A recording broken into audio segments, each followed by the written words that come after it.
सोचो, सुबह आंख खुले और तुम्हारे घर का हर दरवाजा, हर खिड़की एक रहस्यमयी काली दीवार से पूरी तरह बंद हो चुकी हो। न कोई फोन सिग्नल, न इंटरनेट और न ही बाहर निकलने का कोई रास्ता। और सबसे खौफनाक बात, ये दीवार सिर्फ तुम्हारे घर को ही नहीं बल्कि पूरे शहर को अपने अंदर कैद कर चुकी है। लेकिन असली सवाल ये है, इस दीवार को आखिर बनाया किसने है और इसके बाहर क्या खौफ छिपा हुआ है।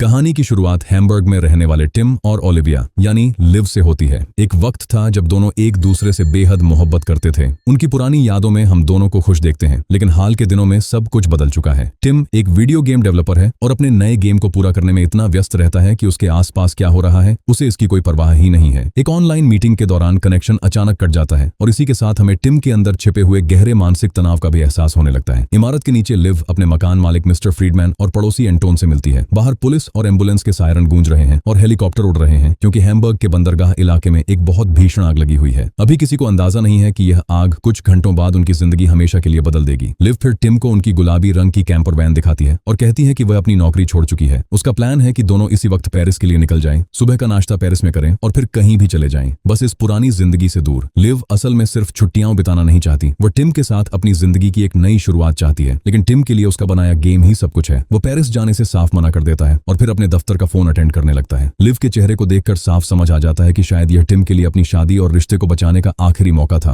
और उसने वह मौका भी गंवा दिया। उसी रात इमारत के आसपास अजीब सी यांत्रिक और विकृत आवाजें सुनाई देती हैं, लेकिन टिम और लिव को किसी बात का अंदाजा नहीं होता। सुबह जब टिम उठता है तो देखता है कि लिव अपना बैग पैक कर चुकी है। अब वह पेरिस टिम के साथ नहीं बल्कि अकेली जा रही है। लिव सीधे शब्दों में कहती है कि वह उसे छोड़कर जा रही है, क्योंकि 7 साल के रिश्ते के बाद भी टिम खुद को बदलने के लिए तैयार नहीं है। टिम गहरे सदमे में उसके पीछे भागता है, लेकिन जैसे ही लिव अपार्टमेंट का मुख्य दरवाजा खोलती है, दोनों के सामने एक अकल्पनीय दृश्य होता है। दरवाजे के ठीक बाहर एक ठोस काली दीवार खड़ी है। न तो गैलरी नजर आ रही है, न सीढ़ियां और न ही बाहर जाने का कोई रास्ता। पहले लिव को लगता है कि शायद टिम ने उसे रोकने के लिए यह कोई नाटक किया है, लेकिन टिम खुद उतना ही हैरान परेशान होता है। वे खिड़कियों की तरफ भागते हैं, वहां भी वही चमकदार काली ईंटों की दीवार होती है। बालकनी और घर के बाकी सारे निकास भी पूरी तरह सील हो चुके हैं, यानी सिर्फ उनका दरवाजा ही नहीं बल्कि उनका पूरा अपार्टमेंट ही किसी अज्ञात सामग्री के अंदर कैद हो चुका है। टिम तुरंत मकान मालिक को फोन लगाता है, आपातकालीन नंबरों पर मिलाने की कोशिश करता है और इंटरनेट चेक करता है, मगर वाईफाई ठप, मोबाइल सिग्नल गायब और रेडियो पर भी कोई साफ आवाज नहीं आ रही। लिव खुद एक वास्तुकार है, फिर भी वह उस दीवार के मटेरियल को पहचान नहीं पाती। ईंटें अलग अलग आकार में व्यवस्थित हैं और उनका पैटर्न किसी सामान्य निर्माण जैसा बिल्कुल नहीं है। अब उनके ब्रेकअप की बात पीछे छूट चुकी थी। दोनों के सामने अब सिर्फ एक ही बड़ा सवाल था, आखिर रातों रात पूरे अपार्टमेंट को किसने कैद कर दिया और क्यों? टिम और लिव उस दीवार को तोड़ने की हर मुमकिन कोशिश शुरू कर देते हैं। हथौड़े, ड्रिल और लोहे के औजारों से हमला करने पर भी ईंटों पर एक खरोंच तक नहीं आती। उलटे कुछ जगहों पर दीवार से अजीब सा इलेक्ट्रोमैग्नेटिक रिएक्शन महसूस होता है। टिम समझ जाता है कि यह कोई मामूली कंक्रीट नहीं है। वो अपार्टमेंट के अलग अलग हिस्सों को चेक करता है और उसे एहसास होता है कि दीवार सिर्फ बाहर की खिड़कियों को ही नहीं ढक रही, बल्कि यह सीढ़ियों के साथ साथ पूरे ढांचे में फैली हुई है। तभी उन्हें दीवार की दूसरी तरफ से लोगों के चिल्लाने की आवाजें आती हैं। टिम चिल्लाकर जवाब देता है तो पता चलता है कि पास वाले एयरबीएनबी अपार्टमेंट में ठहरा एक युवा जोड़ा भी ठीक इसी मुसीबत में फंसा हुआ है। उनके दरवाजे और खिड़कियां भी इसी काली दीवार ने सील कर दिए हैं। अब सबसे खौफनाक बात साबित हो जाती है, ये टिम और लिव को निशाना बनाकर किया गया कोई निजी हमला नहीं है, बल्कि पूरी इमारत ही किसी चीज के अंदर कैद हो चुकी है। दूसरी तरफ वाला आदमी घबराहट में बार बार चिल्लाता है कि हम सब मरने वाले हैं, जबकि उसकी गर्लफ्रेंड उसे शांत करने की कोशिश करती है। उनके पास ड्रग्स हैं और उनका डर बढ़ता ही जा रहा है। टिम फिर लिव को समझाता है कि हर परेशानी का कोई न कोई हल जरूर होता है और उन्हें अपने किसी वीडियो गेम की पहेली की तरह एक एक करके सारे रास्ते आजमाने चाहिए। मगर लिव का सब्र जवाब दे देता है और उसका गुस्सा फूट पड़ता है। वो कहती है कि असली जिंदगी टिम का कोई वीडियो गेम नहीं है। दोनों के रिश्ते का पुराना तनाव एक बार फिर सामने आ जाता है। लिव टिम को याद दिलाती है कि वे कल ही यहाँ से सुरक्षित निकल सकते थे। आखिरकार वह साफ शब्दों में कह देती है, हम दोनों का रिश्ता अब खत्म हो चुका है। और सबसे बड़ी विडंबना यह थी कि एक दूसरे से ब्रेकअप करने के बाद भी वे शारीरिक रूप से एक दूसरे से अलग नहीं हो सकते थे। कुछ देर दोनों अलग बैठते हैं, लेकिन जिंदा रहने के लिए गुस्सा दरकिनार करना बेहद जरूरी था। टिम लिव के पास जाकर उससे माफी मांगता है। लिव भी समझ जाती है कि अगर वे एक दूसरे की मदद नहीं करेंगे तो शायद यहीं मारे जाएंगे। अब वे उस काली दीवार का और ज्यादा वैज्ञानिक तरीके से परीक्षण करते हैं। लिव एक साधारण धातु की चीज दीवार के पास ले जाती है तो उन्हें पता चलता है कि कुछ खास चौकोर हिस्सों पर चुंबकीय क्षेत्र बहुत ही ज्यादा तेज है। ये कोई इत्तेफाक नहीं लगता। टिम सुझाव देता है कि शायद इस दीवार से जुड़ने का कोई छिपा हुआ तरीका मौजूद है। लिव लोहे की चीजों को अलग अलग चौकोर खानों के पास लाती है। अचानक चुंबकीय ताकत उन चीजों को बड़ी तेजी से अपनी तरफ खींच लेती है। चीजें दीवार से टकराकर बजने लगती हैं और ऊर्जा की एक तेज लहर जैसी पैदा होती है। टिम तुरंत लिव को खींचकर नीचे गिरा देता है। दोनों बाल बाल बचते हैं। अब यह पूरी तरह साफ हो चुका था कि दीवार सिर्फ मजबूत ही नहीं बल्कि एक सक्रिय तकनीक है। कुछ देर बाद टिम और लिव अपनी मामूली चोटों का इलाज करते हैं। दोनों के बीच थोड़ी देर के लिए खामोशी और शांति आती है, लेकिन बाहर का सन्नाटा और भी ज्यादा डरावना लगता है। तभी बगल वाले अपार्टमेंट से जोर जोर से तोड़फोड़ और एक औरत की भयानक चीखें सुनाई देने लगती हैं। टिम और लिव को लगता है कि वहां कोई हिंसक हमला हो रहा है। इस बार वे सिर्फ आवाज के सहारे बात नहीं करते बल्कि ड्रिल मशीन लेकर दोनों कमरों के बीच की आम दीवार में सुराख बनाना शुरू कर देते हैं। क्योंकि उस काली दीवार को तोड़ना नामुमकिन था, लेकिन इमारत के अंदर की आम दीवारों को अब भी तोड़ा जा सकता था और यही खोज उनकी भागने की योजना को पूरी तरह बदलने वाली थी।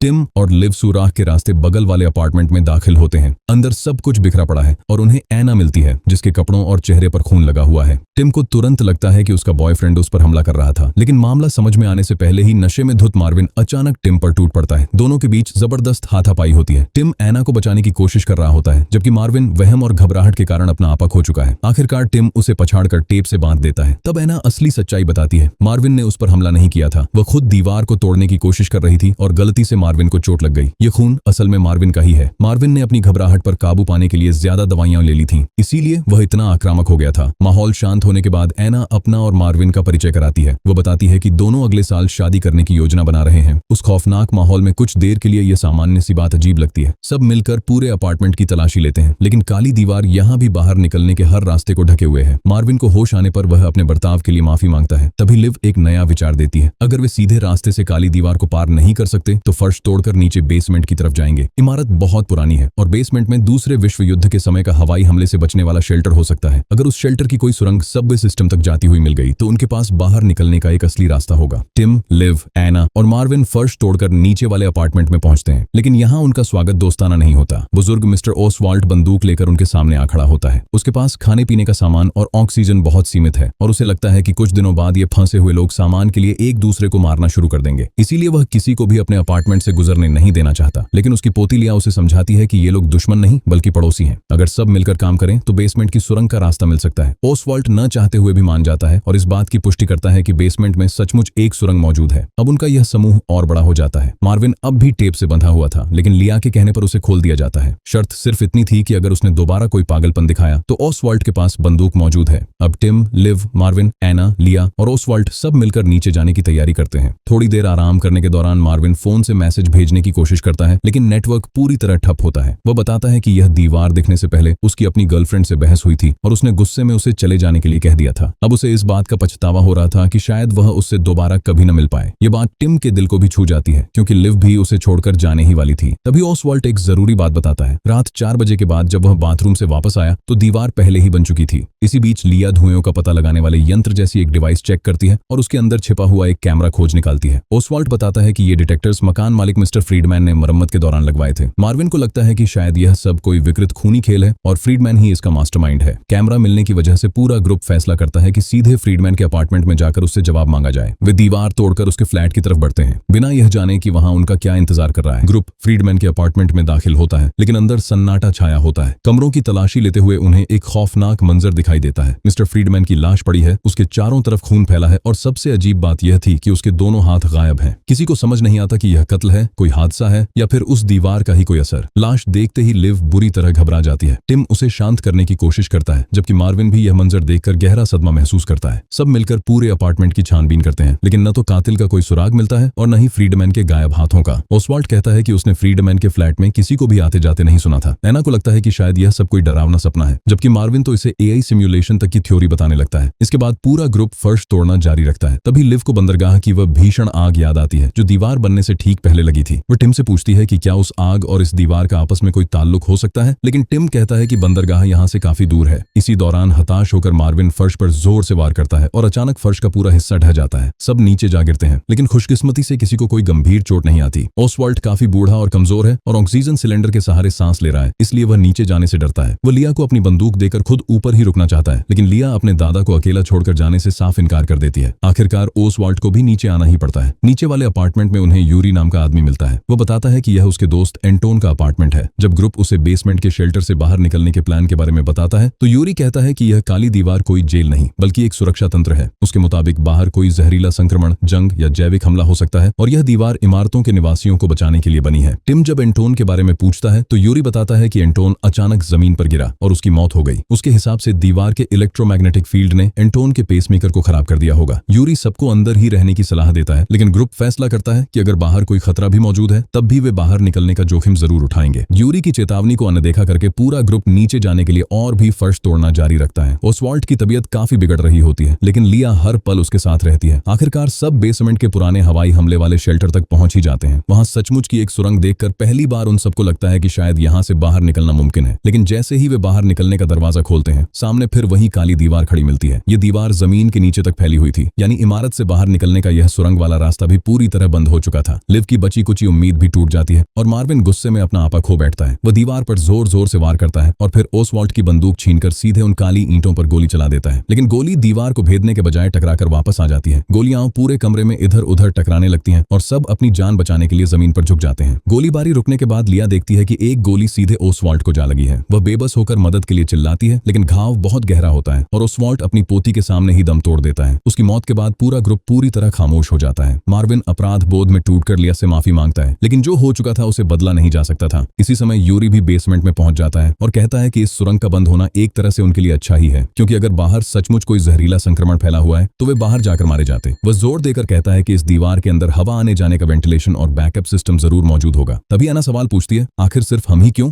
यूरी अपनी एक थ्योरी देता है कि शायद यहाँ फंसे हुए लोगों के बीच कोई न कोई गहरा ताल्लुक जरूर है। वह बताता है कि अपनी किशोरावस्था में एक बाइक हादसे के बाद वह 2 मिनट के लिए चिकित्सीय रूप से मृत घोषित हो चुका था। इसके बाद लिया बताती है कि उसकी मां की मौत कैंसर से हुई थी और वह उस वक्त अपनी मां के बिल्कुल पास थी। मार्विन खुलासा करता है कि वह एक पुलिस अफसर है और ड्यूटी के दौरान उसने एक इंसान की जान ली थी। आखिरकार यूरी टिम और लिव की तरफ देखता है। दोनों अपना सबसे दर्दनाक राज छिपा रहे थे। लिव आखिरकार अपनी खामोशी तोड़ती है और रोते हुए कहती है, हमने अपने बच्चे को खो दिया था। लिव सबके सामने बताती है कि उसका गर्भपात हुआ था। टिम दुखी और परेशान हो जाता है क्योंकि यह उसके लिए बेहद निजी दर्द था, लेकिन लिव कहती है कि शायद उनके पास आने वाला कल हो ही ना। फिर वह बहस, जिसे दोनों 2 साल से टाल रहे थे, आखिरकार बाहर आ ही जाती है। टिम कहता है कि बच्चे को खोना उसके लिए भी उतना ही दुखद था और लिव बिना वजह उसकी नौकरी को दोष दे रही है, लेकिन लिव कहती है कि दिक्कत गेम या नौकरी नहीं थी। दिक्कत यह थी कि अस्पताल से वापस आने के बाद टिम चुपचाप अपने कंप्यूटर के सामने जाकर बैठ गया और दोनों ने अपने बच्चे के बारे में कभी बात ही नहीं की।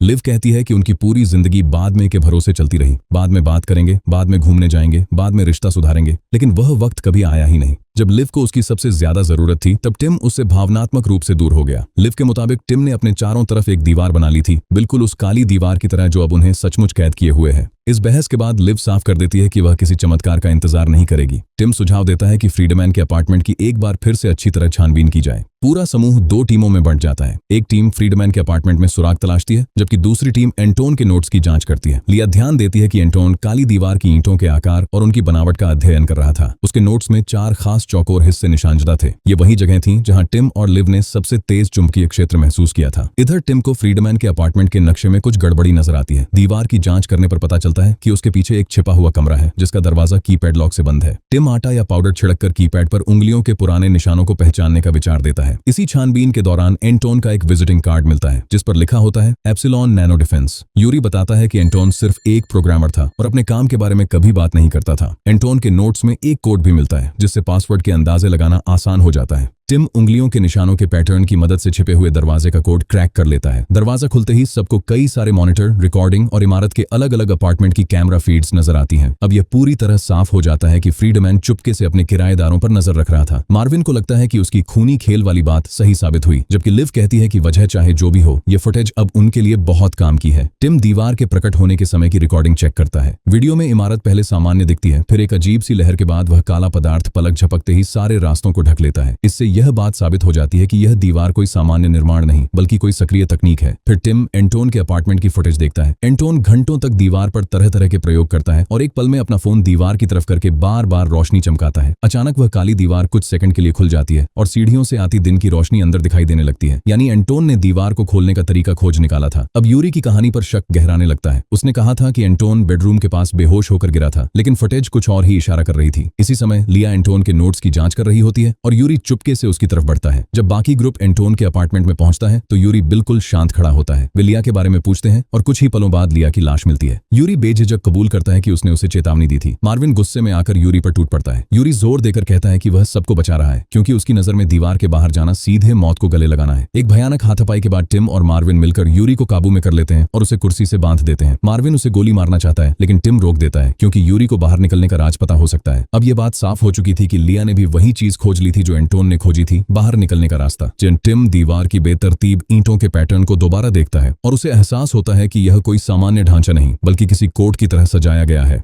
एंटोन एप्सिलॉन नैनो डिफेंस के लिए काम करता था, इसीलिए उसे इस सिस्टम की पूरी जानकारी थी। कुर्सी पर बंधे हुए यूरी से कढ़ाई से पूछताछ की जाती है। टिम बंदरगाह की आग का जिक्र करता है तो यूरी इस बात की पुष्टि करता है कि आग असल में एप्सिलॉन की प्रयोगशाला में ही लगी थी। यूरी बताता है कि यह काली दीवार एक गुप्त रक्षा प्रणाली है जो परमाणु, जैविक या रासायनिक हमले की स्थिति में अपने आप सक्रिय हो जाती है। लेकिन टिम पूछता है कि अगर बाहर सचमुच कोई हमला हुआ था तो एंटोन दीवार खोलकर बाहर क्यों जाना चाहता था। यूरी कबूल करता है कि एंटोन का मानना था कि आग लगने की वजह से यह सिस्टम खराब हो गया है। टिम सीसीटीवी रिकॉर्डिंग में एंटोन को फोन पर प्रोग्रामिंग करते देखता है और समझ जाता है कि वह दीवार का कोड क्रैक करने के लिए एक ऐप बना रहा था। यह दीवार एक तरह से बहुत बड़े ऑप्टिकल कोड की तरह काम करती है। टिम एंटोन के फोन और डेटा की मदद से उस ऐप को दोबारा तैयार कर लेता है। स्क्रीन पर 4 बटन उभरते हैं जो दीवार के उन 4 चुंबकीय बिंदुओं से मेल खाते हैं। ऐप काम करने लगती है। टिम बटन दबाकर परीक्षण करता है और फोन की रोशनी चमकने के साथ ही दीवार के खास हिस्से सक्रिय हो जाते हैं। कुछ ही सेकंड में वे ठोस काली ईंटें पिघलकर तरल जैसी सतह में बदलने लगती हैं। एना उत्सुकता में उसमें अपना हाथ डाल देती है। पहले तो सब कुछ सामान्य लगता है लेकिन जब वह अपना हाथ वापस खींचने की कोशिश करती है तो वह अंदर ही फंस जाता है। मार्विन, टिम और लिव उसे बाहर खींचने की पूरी कोशिश करते हैं लेकिन दीवार बड़ी तेजी से दोबारा जमने लगती है। एना उस दीवार के अंदर ही फंस जाती है और दीवार के पूरी तरह बंद होते ही उसकी मौत हो जाती है। इसी घटना से मिस्टर फ्रीडमैन के गायब हाथों का रहस्य भी समझ में आ जाता है। एना की मौत देखकर मार्विन पूरी तरह टूट जाता है। वह गुस्से और सदमे में यूरी पर गोली चला देता है और कुछ ही पलों बाद खुद को भी गोली मार लेता है। अब उस इमारत में सिर्फ टिम और लिव ही जिंदा बचे थे। एना और मार्विन की मौत के बाद उस कमरे में सिर्फ टिम और लिव ही रह जाते हैं। उन्हें लगता है कि यूरी भी मारा जा चुका है। अब बाहर निकलने का दबाव थोड़ी देर के लिए गहरे भावनात्मक बिखराव में बदल जाता है। टिम आखिरकार वह बात कह देता है जो उसे 2 साल पहले कह देनी चाहिए थी। वह लिव से माफी मांगता है और बताता है कि गर्भपात के बाद उसके अंदर भी कुछ टूट गया था। वह उस दर्द को सह नहीं पाया, इसीलिए काम और अपने गेम के पीछे छिपने लगा। लिव जवाब देती है कि उसे किसी परिपूर्णता की जरूरत नहीं थी, उसे तो बस टिम का साथ और उसकी बातें चाहिए थी। हर बीतते दिन उसे लगता था कि टिम ने अपने खोए हुए बच्चे के साथ साथ उसे भी भावनात्मक रूप से दफना दिया है। टिम मानता है कि वह एक परिवार चाहता था और लिव एक बहुत ही बेहतरीन मां बनती। दोनों के बीच की भावनात्मक दीवार आखिरकार ढह जाती है लेकिन हार मानने के बजाय वे एक बार फिर बाहर निकलने के रास्ते पर ध्यान केंद्रित करते हैं। समस्या ऐप में नहीं थी बल्कि बटन दबाने के क्रम में थी। 4 बटनों का क्रम गलत होने की वजह से दीवार सिर्फ कुछ देर के लिए पिघली और एक खौफनाक जाल बन गई। लिव एक बहुत ही अहम बात पर ध्यान देती है। ऐप का हर बटन फोन की फ्लैशलाइट को अलग अलग बार चमकाता है। एंटोन की सीसीटीवी रिकॉर्डिंग में दीवार खोलते समय रोशनी की वह चमक दर्ज हो चुकी थी। अगर रोशनी के चमकने की गिनती कर ली जाए तो सही बटन का पता लगाया जा सकता है। दोनों उस फुटेज को दोबारा चलाते हैं। एक क्रम में पहले 6 बार रोशनी चमकती है, फिर 1, फिर 4 और फिर 2 बार। हर संख्या अपने संबंधित वर्चुअल बटन से मेल खाती है। इस तरह वे चारों बटनों का सही क्रम तैयार कर लेते हैं। अब कोई अंदाजा लगाने की जरूरत नहीं थी, उनके पास वही कोड आ चुका था जिसका इस्तेमाल करके एंटोन ने सफलतापूर्वक दीवार खोली थी। टिम और लिव सही क्रम के साथ बाहर निकलने की अपनी आखिरी कोशिश के लिए तैयार होते हैं। एक आखिरी शक उनके दिमाग में अब भी होता है, अगर यूरी की बात सही निकली और बाहर सचमुच कोई जहरीला संक्रमण हुआ तो दीवार खोलना जानलेवा साबित हो सकता है। लिव जवाब देती है, और अगर यूरी गलत हुआ तो यहाँ पड़े रहना भी तो आखिरकार मौत ही है। दोनों जोखिम उठाने का फैसला करते हैं लेकिन जैसे ही वे प्रक्रिया शुरू करने वाले होते हैं यूरी अचानक हमला कर देता है। मार्विन की गोली से उसकी जान नहीं गई थी। वह चाकू लेकर टिम पर टूट पड़ता है। लिव को दीवार खोलनी है और टिम को यूरी को रोके रखना है। कमरे में खौफनाक हाथापाई शुरू हो जाती है। यूरी का पागलपन अब पूरी तरह साफ दिख रहा था। वह किसी को भी बाहर नहीं जाने देगा, चाहे इसके लिए उसे सबको मारना ही क्यों न पड़े। टिम चिल्लाकर लिव से कहता है कि वह ऐप लेकर भागे और दीवार खोले। लिव चारों बटनों को सही क्रम में दबाना शुरू करती है। हर बटन दबाने के साथ रोशनी की चमक दीवार को सक्रिय कर देती है। पीछे यूरी टिम पर हावी हो रहा होता है। टिम लगभग चाकू के हमले का शिकार बनने ही वाला होता है। आखिरकार वह काला पदार्थ सरकने लगता है और बाहर निकलने का एक सही रास्ता बनने लगता है। इस बार दीवार कोई अस्थिर तरल जाल नहीं बल्कि आर पार जाने लायक असली निकास द्वार बन रही थी। टिम लिव से बाहर भागने के लिए कहता है लेकिन लिव टिम को यूरी के हाथों मरने के लिए नहीं छोड़ सकती थी। वह उठकर हथियार उठाती है और यूरी पर निर्णायक वार करती है। यूरी आखिरकार नीचे गिर पड़ता है। टिम और लिव कुछ सेकंड के लिए एक दूसरे को देखते हैं। जिस जोड़े को कहानी की शुरुआत में एक दूसरे से दूर जाना था, अब वे दोनों एक साथ उस दीवार के पार जाने वाले हैं। दीवार पार करने के बाद टिम और लिव आखिरकार इमारत के उस बंद घेरे से बाहर निकल आते हैं। प्राकृतिक रोशनी उनके चेहरों पर पड़ती है, एक ऐसी चीज जो घंटों से नामुमकिन लग रही थी। पहले तो दोनों को राहत महसूस होती है, वे जिंदा हैं, दीवार के बाहर हैं और यूरी का खतरा भी खत्म हो चुका है। लेकिन जैसे ही वे आसपास के इलाके को गौर से देखते हैं, उनकी यह राहत गहरे सदमे में बदल जाती है। टिम और लिव का अपार्टमेंट कोई अकेला मामला नहीं था। हैम्बर्ग की दूसरी इमारतें भी उसी काले नैनोटेक से ढकी हुई थीं। खिड़कियां, दरवाजे और पूरी इमारतें जगह जगह से सील दिखाई दे रही थीं। यह कहानी अचानक एक अपार्टमेंट में फंसे लोगों की पहेली से बढ़कर पूरे शहर की बहुत बड़ी तबाही बन जाती है। अब यह साफ हो जाता है कि किसी मकान मालिक का सिरफिरा प्रयोग या निजी अपहरण वाली बात यहाँ सही नहीं बैठती। इस सिस्टम ने बहुत बड़े पैमाने पर सक्रिय होकर आम लोगों को उन्हीं के घरों के अंदर कैद कर दिया था। इस खुलासे के बाद एंटोन की बात ही सबसे तर्कसंगत लगती है कि एप्सिलॉन का रक्षा नेटवर्क सचमुच खराब हो गया था। टिम और लिव गलियों से गुजरते हुए अपनी पुरानी गुलाबी रंग की कैंपर वैन तक पहुंचते हैं। ये वही वैन थी जिसे कहानी की शुरुआत में लिव पेरिस ले जाना चाहती थी और टिम ने जाने से साफ मना कर दिया था। अब इस बात का एहसास बहुत सीधा था। शुरुआत में टिम के पास आजादी थी, लेकिन वह जाना नहीं चाहता था और अब उसने मौत को इतने करीब से देखा था कि वह लिव के साथ जाने के लिए पूरी तरह तैयार था। दोनों कैंपर वैन में बैठते हैं। पूरा शहर लगभग सूना और डरावना लग रहा था, लेकिन कम से कम उनके पास चलने के लिए एक गाड़ी और एक दूसरे का साथ था। अब वे सिर्फ यह जानना चाहते थे कि आखिरकार हैम्बर्ग के साथ हुआ क्या है। जैसे ही गाड़ी का रेडियो ऑन होता है, उन्हें उनका आखिरी जवाब भी मिलने लगता है। ऐसी ही इंटरेस्टिंग वीडियोस के लिए हमारे चैनल को सब्सक्राइब करें और बेल आइकॉन को प्रेस करें।